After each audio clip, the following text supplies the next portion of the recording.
Olá, tudo bem com você? No vídeo de hoje vou falar a respeito do preparo de espaço para próteses e implantes. Muitos colegas têm me questionado que tipo de mecânica que eu uso, qual a força seria mais apropriada, como faço o intervalo das ativações e também os fios que são utilizados. É um vídeo bastante prático e interessante de se ver. Espero que vocês gostem. Viva bem, evite o mal e caminhe sempre para frente. Um grande abraço. Até lá.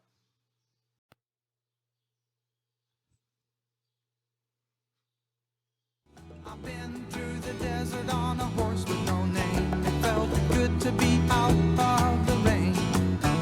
In the desert, you can remember your name, because there ain't no one for to give Para you o no próximo pain. implante, vamos observar este caso de uma paciente adulta com 34 anos de idade que havia sido submetida ao tratamento ortodôntico, mas realizaram uma extração de pré-molar indevida no arco inferior.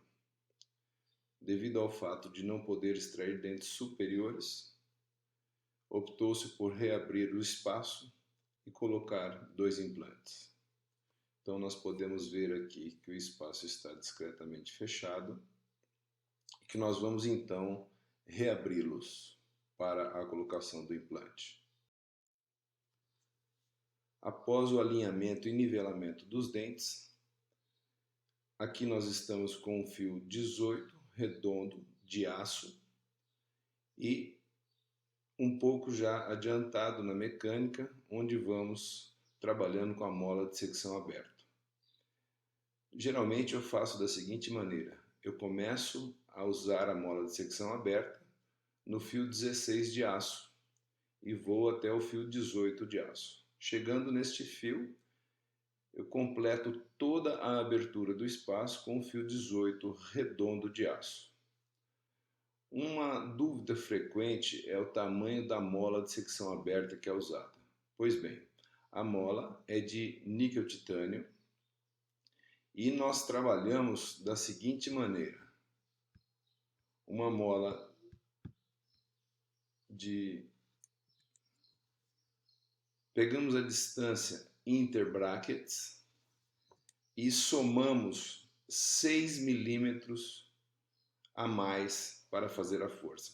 Talvez essa seja a grande discussão que muitos dos meus casos apresentam, que geralmente aprende-se que essa mola deve ser somente 1 ou 2 milímetros maior.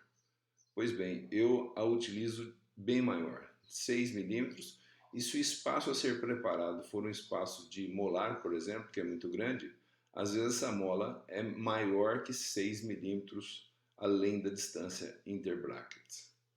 Outro detalhe importante que você pode estar vendo aqui é a utilização de molas de secção aberta no segmento anterior e posterior do arco, adjacente à mola, o que evita a rotação do dente que pode acontecer devido ao uso contínuo da mola de secção aberta.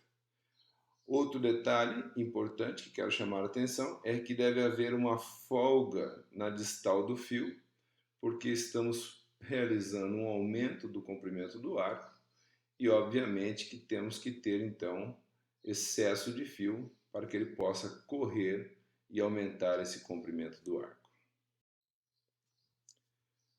Aqui já um pouco mais avançado na mecânica, o espaço quase preparado, mas ainda faltava-se um pouco.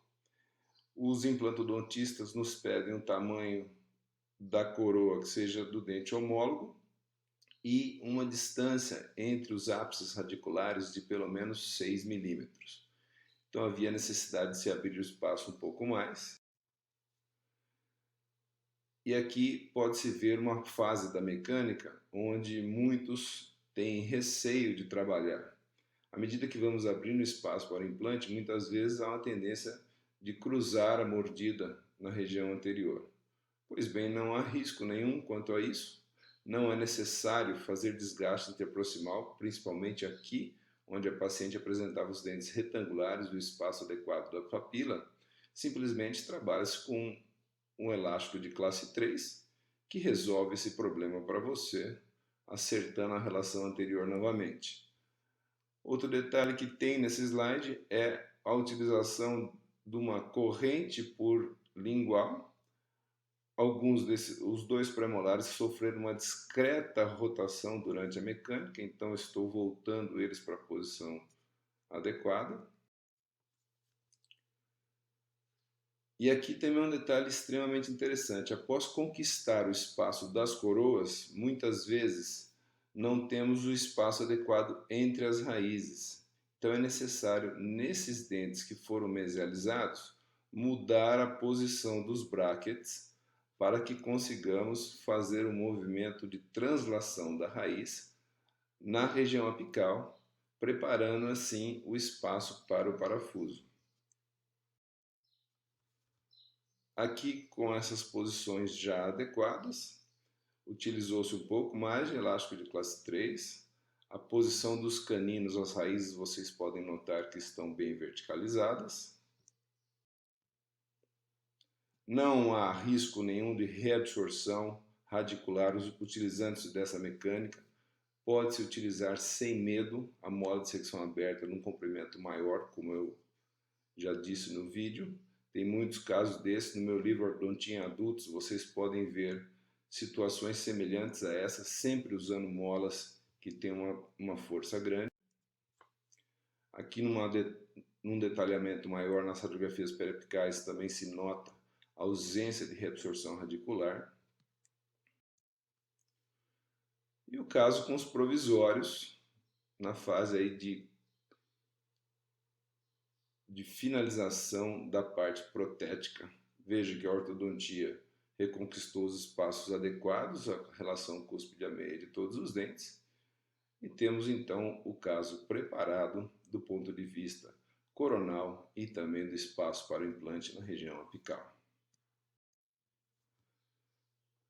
Nós podemos ver então, eu sempre digo uma frase que é a seguinte: ortodontia é a arte de fazer mais para ter menos. Se você fizer exatamente o que você quer, jamais terá o que você queria. Ou seja, quando trabalhamos para conquistar um espaço, para mudar a forma de um arco, para fazer uma expansão no arco, para dar torque, é sempre mais do que nós queríamos. Pois se você colocar exatamente aquele resultado que você gostaria de ter, você não o terá. E o tempo será demasiadamente longo. Espero que tenha resolvido algumas dúvidas em relação a esses preparos de espaço e que possamos nos encontrar novamente em algum outro vídeo, curso ou congresso por aí. Um grande abraço a todos vocês.